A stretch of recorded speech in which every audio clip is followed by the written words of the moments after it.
할렐루야. 오늘 성경 통독 제33일째입니다. 오늘은 레위기 17장에서 20장까지 살펴보도록 하겠습니다. 레위기의 말씀은 그냥 보면 좀 지루한 그런 느낌이 듭니다. 그런데 우리는 그 마음 가운데 하나님 앞에 거룩한 그런 사람이 되겠다, 이런 소원을 가지고 계속 읽어가야 됩니다. 하나님께서 우리에게 말씀하십니다. 내가 거룩하니 너희도 거룩하여라.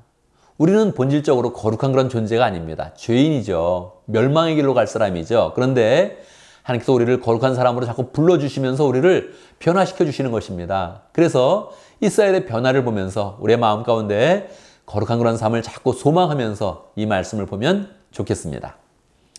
레위기 17장에서는 이스라엘 백성들이 제사를 드릴 때 회막문 어귀에 와서 짐승을 잡아라, 그렇게 말씀하고 있습니다. 왜 이렇게 강력하게 말씀하냐면, 이것을 지키지 않을 때는 너희가 이스라엘 백성에서 끊어진다 말씀하시는데, 제물은 하나님께서 회막물에 잡지 않으면, 성막에 와서 잡지 않으면 사람들이 자기가 있는 곳에 제물을 잡다가 결국은 우상숭배를 한다는 것입니다. 자기 멋대로 제물을 드리고 다른 신에게 제사를 드리게 된다는 것입니다. 그것은 하나님의 그런 백성으로서 끊쳐지는 일입니다. 그러니까 하나님께서 미리 경고를 하시는 것이죠.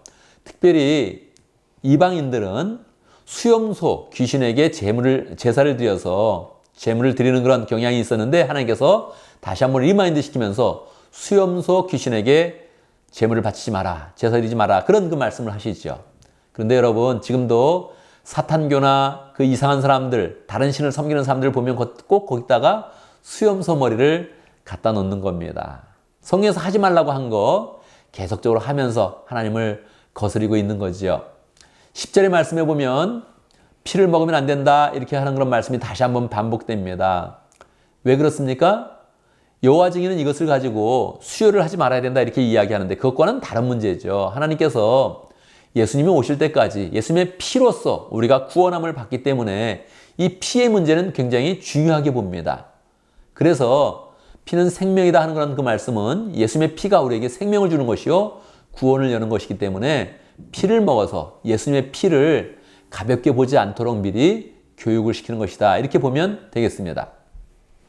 18장에서는요, 그릇된 성관계를 막는 규례에 대해서 이야기하고 있습니다. 여기 보면 우리가 보기에 민망한 내용들이 많이 있죠. 가족들 간의 성관계를 구체적으로 언급하면서 친척들 간의 그런 성관계 여러 가지 하면 안 된다, 이렇게 이야기를 하고 있죠. 왜 이럴까요? 그들이 성이 문란했기 때문에 그랬을까요? 그렇지 않습니다. 이스라엘 백성이 광야 생활을 하면서 성이 문란할 리가 없습니다. 지금 하나님 앞에 말씀을 받고 하나님을 경험하면서 지금 계속 하나님의 거룩한 백성으로 변해가고 있는 그런 중이지요. 그런데 하나님께서는 이스라엘 백성들이 가나안 땅에 들어갈 것을 염두에 두고 있습니다. 그런데요, 이스라엘 백성들은 두 가지 문화를 경험한 것입니다. 이집트 문화, 그 다음에 그들이 이제 정복해서 들어갈 가나안 문화를 경험하게 되는 것이죠. 그런데 이집트 문화도 마찬가지고 가나안 문화, 특별히 가나안 땅의 그런 그 문화는 성적으로 너무 문란했습니다. 우리가 이미 창세기 38장에서 유다가 그 문화의 영향을 받아서 며느리와 성관계 맺는 그런 내용을 이미 한번 보았죠. 그래서 하나님께서는 가나안 땅에 들어가게 되면 그들이 성적으로 문란해지는 것을 염려한 것입니다. 그래서 구체적으로 그들의 풍습을 이야기하면서 너희들이 성관계를 그릇되게 맺으면 안 된다 말씀하시는 것이죠. 성적인 것은 가정을 세우는 그런 근간이고, 또한 성관계를 통해서 생명을 얻게 됩니다. 자녀를 얻게 됩니다. 그래서 하나님의 그런 그 계시의 그런 역사 가운데 중요한 부분을 차지하기 때문에 하나님은 성관계를 거룩하게 맺으면서 가정을 세우고 도리어 거기서 축복을 받아야 되지, 그릇된 성관계를 통해서 쾌락을 쫓다가 멸망의 길로 가면 안 된다, 이렇게 하나님께서 경계를 하시는 것입니다. 19장에서는 하나님께서 이제 여러 부분에서 거룩한 그런 백성으로 살아야 될 그런 방법들을 이야기하고 있습니다. 부모를 공경하라, 우상숭배를 하면 안 된다, 화목제물을 드렸을 때는 사흘 내에 먹어라, 뭐 그런 얘기도 있고요. 또 이삭이 있으면, 곡식을 벨 때 이삭이 있으면 이삭을 줍지 말라 그럽니다. 왜요? 가난한 사람을 위해서 놔두라는 거죠. 포도를 딸 때도 다 따지 말아라, 좀 남겨둬라. 사람들이 지나가는 나그네와 어려운 사람이 있으면 남은 것을 먹도록 남겨둬라, 그렇게 이야기하죠. 특별히 19장 18절에서 내 이웃을 내 몸과 같이 사랑해라 하는 그런 그 말씀이 있습니다. 여러 가지 그런 그 내용들이 계속적으로 있으면서 고기는 피채 먹지 말아라 하는 그런 내용도 있고요. 또 과일나무를 심었으면 3년 동안은 과일을 따지 말고 4년째 하나님 앞에 먼저 감사 예물을 드리고 그리고 5년째부터 거둬라. 이렇게 하면서 여러 가지 삶에 대해서 하나님께서 가르쳐 주십니다. 다 우리의 그런 삶을 복되게 하면서 거룩한 그런 백성으로 살아가는 그런 방법을 하나님께서 세밀하게 가르쳐 주는 내용이다. 이렇게 이해하면 되겠습니다. 이 10장에서는 사형에 해당되는 그런 죄를 여러 가지 이야기하십니다. 거룩한 백성이 되는데 하나님이 정말 싫어하는 것, 그것을 다 이야기해 주시는 것이죠.